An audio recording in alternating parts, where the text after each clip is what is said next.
diminuant, il fallait trouver d'autres chiffres. Alors, on a testé en masse pour obtenir ces chiffres et on a eu l'épidémie des cas, c'est-à-dire des gens pas malades mais qui ont côtoyé le virus.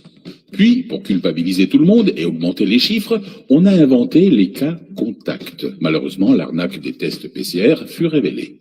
Le temps de trouver de nouveaux chiffres, il fallait maintenir les gens dans la peur, alors on a trouvé le variant, puis, pour plus d'effroi, le virus mutant. Puis le virus mutant hyper contagieux, puis le virus mutant hyper contagieux hors de contrôle.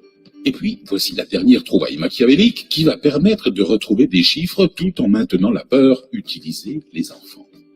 Ni malade ni contagieux, un test salivaire sur mesure va pourtant permettre de refaire du chiffre en les testant en masse à la rentrée. Les ferait-on passer pour des malades du Covid pour entretenir la peur? Alors la réalité c'est quoi? Parlons plutôt des survivants au Covid. En France, 99,965% des personnes contaminées ont survécu au virus. En Angleterre, 99,972% des personnes contaminées ont survécu au virus.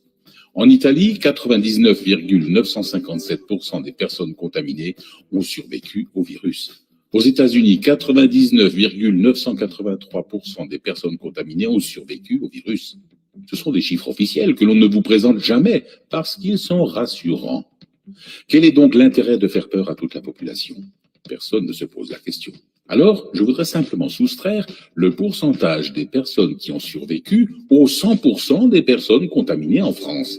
Le résultat, c'est que 0,035% des personnes contaminées en meurent, et principalement des personnes âgées ou atteintes de pathologies lourdes et multiples.